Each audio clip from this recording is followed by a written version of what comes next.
નમસ્કાર મિત્રો, હું પુરેશ પરમાર મારી યુટ્યુબ ચેનલ UNP સરમાં તમારું સ્વાગત કરું છું. We continue with unit number 1 of DBMS, that is Introduction to Database System. Today's our topic is File Based System or File System. મિત્રો, પરિવર્તન એ સંસારનો નિયમ છે. Change is must and revolution is necessary. તમને એમ થતું હશે કે સર આ શું આધ્યાત્મિક વાતો કરે છે, પણ હું જે કહું છું તે આજના ટોપિકને ક્યાંક ને ક્યાંક રિલેટેડ છે. પહેલાંના સમયમાં જ્યારે કોમ્પ્યુટરની શોધ ન થઈ હતી ત્યારે હિસાબ કિતાબ અને ડેટા સ્ટોરેજ માટે પેપર બેઝ સિસ્ટમનો યુઝ થતો, એટલે કે સંગ્રહ કરવાના ડેટાને લખીને રાખવામાં આવતા. ત્યારબાદ કોમ્પ્યુટરની શોધ થતાં ડેટા સ્ટોરેજ વધુને વધુ ઇઝી અને એફિશિયન્ટ થતું ગયું અને ડેટા સ્ટોરેજ માટે ફાઇલ બેઝ સિસ્ટમનો યુઝ થતો. So file system is replaced manual paper based system. જો કે આજના જમાનામાં પણ ફાઇલ સિસ્ટમનો યુઝ તો થાય જ છે. ઓપરેટિંગ સિસ્ટમમાં ઇનબિલ્ટ ફાઇલ સિસ્ટમ હોય છે. તમે જે તમારો ડેટા ડ્રાઈવમાં અલગ અલગ ફોલ્ડર કે સબ ફોલ્ડરમાં ડેટા સ્ટોર કરો છો તે data stored in file base system. But data storage, manipulation, easy access, security, authentication વગેરે ઇસ્યુને લીધે માણસો ફાઇલ સિસ્ટમ કરતાં DBMSને વધુ પસંદ કરે છે. So DBMS has replaced traditional file system. અને અત્યારે કરંટ સિચ્યુએશનમાં client server architecture, heavy data storage અને મેનિપ્યુલેશન માટે ફાઇલ સિસ્ટમ પ્રોપરલી વર્ક કરતી નથી. File system is good for small organization data handling. Of course DBMS has replaced file base system, પરંતુ જ્યારે file system use થતી હતી ત્યારે તેના ઘણા બધા એડવાન્ટેજીસ હતા. So let's discuss the advantages of file system. Backup. It is easy to backup of data using file storage in computer.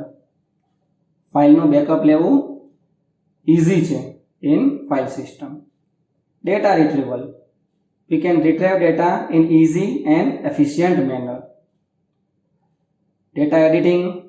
Paper base સિસ્ટમમાં ડેટા એડિટિંગ અને મોડિફિકેશનનો ઘણો પ્રોબ્લેમ હતો. That is solved using file base system. Next one is data sharing. We can share data to multiple users at same time using file system. Remote access. It is possible to access data remotely using computer base file system. Last one is compactness. We can store data compactly, means file સિસ્ટમમાં ઓછી સ્પેસમાં તમે વધુ data store કરી શકો છો.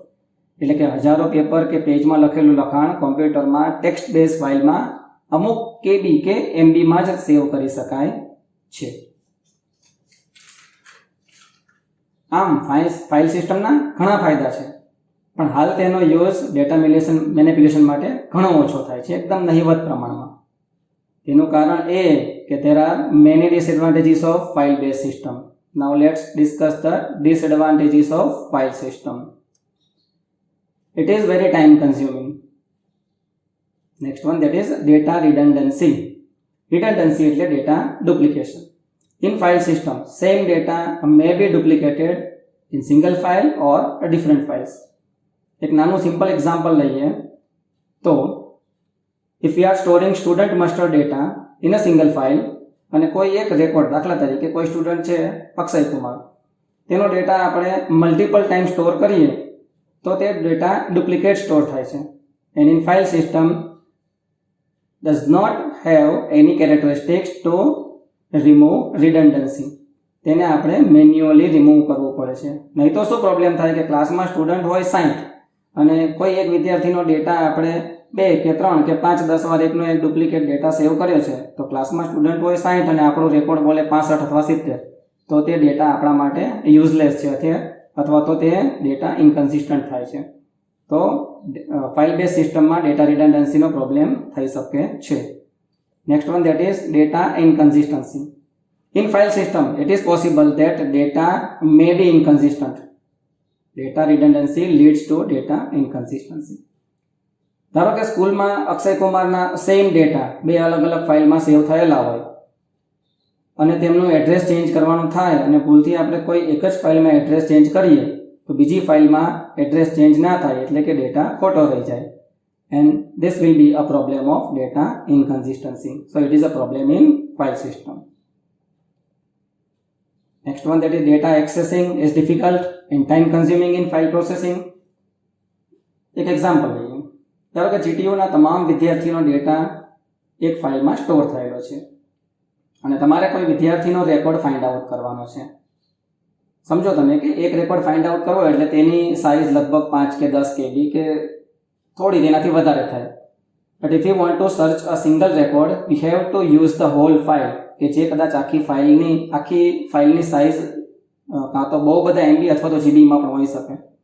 તો વિચારો કે અમુક KBના ડેટા સર્ચ કરવા માટે આપણે GB સુધીના ડેટાના લોડ સહન કરવો પડે છે. That is the problem with file system. Okay, concurrency problem. There is no concept of handling concurrency problem in file system when lots of users accessing same data at a time. ધારો કે IRCTCના ડેટામાંથી કોઈ એક ટ્રેનનું schedule search કરવું હોય અને એક સાથે હજારો યુઝર તે જ ડેટાબેઝનો એક્સેસ કરતા હોય તો ફાઇલ સિસ્ટમમાં ડેટા કોન્કરન્સીનો પ્રોબ્લેમ થાય છે અને તે વખતે ડેટા ઇનકન્સિસ્ટન્સી ક્રિએટ થવાના ઘણા બધા ચાન્સ હોય છે. સો આ પ્રોબ્લેમને ફાઇલ સિસ્ટમ સોલ્વ કરી શકતું નથી. Next, that is data security.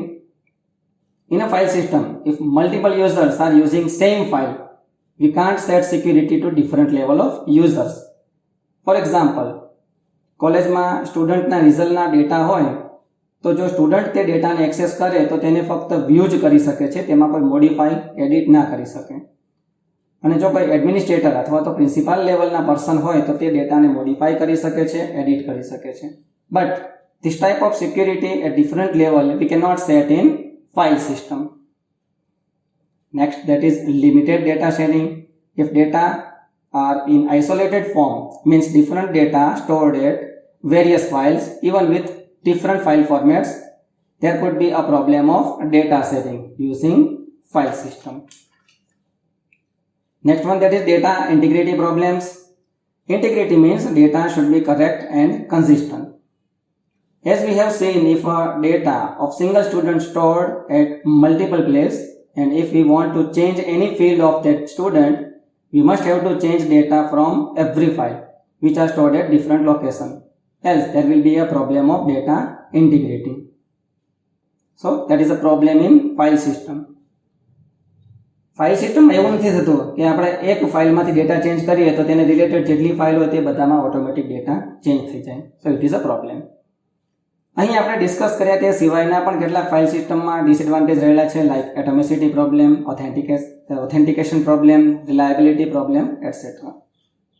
Okay, so friends, here we have discussed the concept of file system with advantages and disadvantages of file system. આશા છે કે આજના ટોપિકમાં સંપૂર્ણ ખબર પડી ગઈ હશે. Please give comment in comment box and share and subscribe two this channel. Thank you. Keep watching. Have a good day.